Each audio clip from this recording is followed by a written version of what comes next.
नहीं, बारिश बारिश तो पड़ती है, लेकिन बारिश से कितना धसी पहले ही से ही धसल रहा इसे बनावल ना रहा। हम तो साहब लोग आए ला, हम कहली साहब इसका पूरा माल इसको देंगे, बढ़िया से तोड़वा के बनवाइए तब ये पुल चले। गाड़ी मोटर आता है तो सब वो दलक के फटता है, भाव मालूम पड़ेगा उसको 2 गाड़ी देंगे हम, गाली देंगे आप। हाँ साहब पैसा भी दिए और यहाँ भी क्या नहीं दिया। यहाँ क्या भाव उत्पन्न हो। नमस्कार, मौजूद है इस समय जनपद मऊ में और आपको बता दूं कि हम जिस जगह पे मौजूद हैं आपको बता दें कि यहाँ से एक घोटाले की बू आ रही है और आपको मैं कैमरामैन से कहूँगा दिखाने की कोशिश करें कि यहाँ पे जो सड़क बनाया गया था जो बनारस और गोरखपुर को जोड़ती है 4 लेन, और हम वहाँ मौजूद है और आपको दिखा दूं कि किस तरीके से बड़े पैमाने में यहाँ पे तोड़ के और फिर से सड़क बनाने की प्रक्रिया जारी है।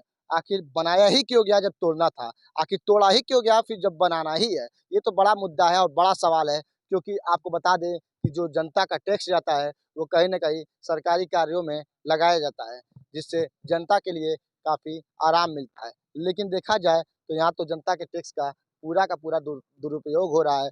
जो आपके सामने है जिस तरीके से पुलिया है और ये जनपद मऊ के कोपागंज में है, और कोपागंज में जब आप आएंगे तो एक साइड का जो लेन है वो आवागमन बंद हो चुका है और एक लेन जो है वो चालू है, जिस पे दोनों तरफ से गाड़ियां आ रही हैं, जिसको हम ये भी कह सकते हैं कि दुर्घटना बाहुल्य क्षेत्र भी इसको हम कह सकते हैं कि ये दुर्घटना का बहुत बड़ा कारण भी बन रहा है। और आप जब बनारस से और गोरखपुर जाएंगे इस दौरान आपको सैकड़ों ऐसी घटनाएं नज़र आएंगी, सैकड़ों ऐसे घपले नज़र आएंगे जो बनाने के दौरान ऐसे घोटाले किए गए जो फिर तोड़ना पड़ रहा है। आपको मैं दिखा दूं एक परत कितनी मोटी है, वो मैं आपको कैमरामैन से कहूँगा नीचे आए और यहाँ से दिखाने की कोशिश करें।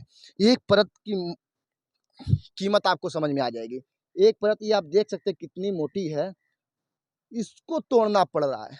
आखिर कहीं ना कहीं घोटाला इसमें हुआ है तो इतना पैसा नुकसान किया जा रहा है जो जनता के पास से जाता है, और जनता आज के डेट में 90% लोगों की माने तो अभी मैंने कुछ लोगों से, स्थानीय जनता से मैंने बात भी किया और लोगों ने ये कहा कि सरकार लगाएगी फिर बनवाएगी।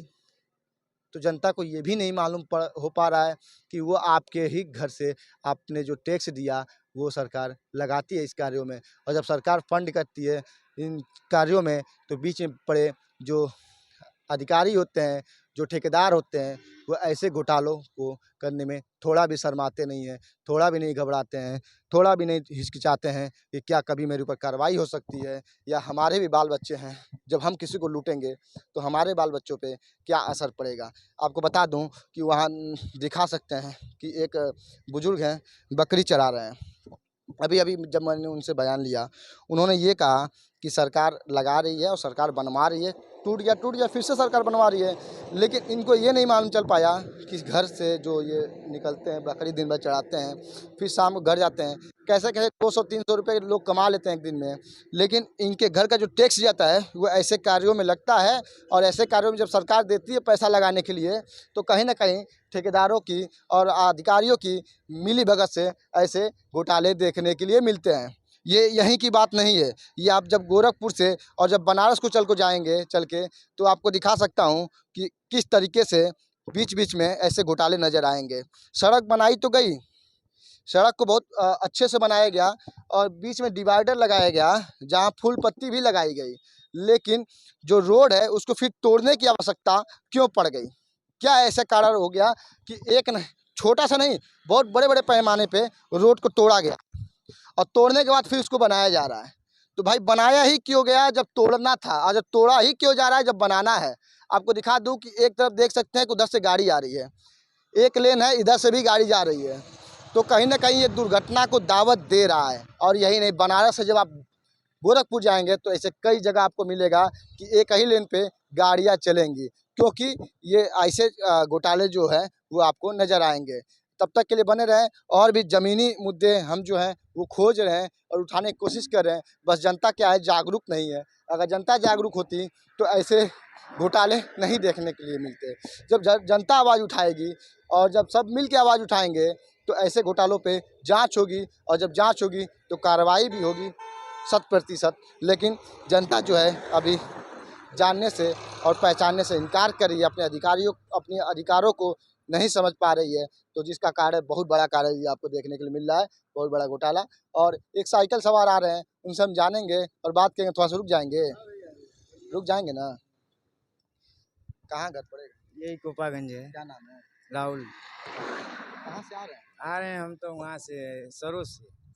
क्या करते हैं? कबाड़ा बीनते हैं। कबाड़ा बिनते हैं। एक दिन में कितना कमा लेते हैं? एक दिन में 700 800 600 कमा लेते हैं। 700-800 कमा लेते हैं।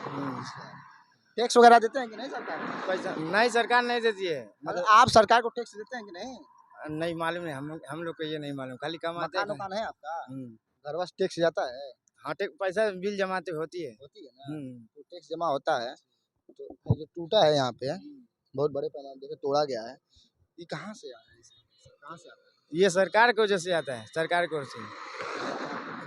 इसमें आपकी कोई भूमिका नहीं। आपको जानकारी दे दूं कि जो आप टैक्स जमा करते हैं, उन्हीं टैक्स का उपयोग सरकारी कार्यों में होता है कि बन जाए, लेकिन इसको बना के क्यों तोड़ा जा रहा है? घोटाला है क्या या कुछ दिक्कत आ गई? पता नहीं क्या हुआ है भैया, तोड़ दिए, सब बताइए।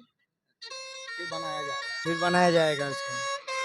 पैसा लगेगा फिर। चाहते आपको मैं दिखा सकता हूँ, साइकिल सवार जा रहे हैं, इधर से ट्रक आ रहा है और उधर से ट्रक आ रहा है। तो ये कहीं ना कहीं बड़े घटना को दावत दे रहा है। और बता दें कि जनता को अपना अधिकार खुद नहीं पता है कि उनके अधिकार क्या है, और जब उनके अधिकार ही नहीं मालूम होगा तो वो अपनी बातों को कैसे रखेंगे, अपनी मांगों को कैसे रखेंगे। तब तक के लिए बने रहें, आगे की वीडियो में फिर आपसे मिलेंगे।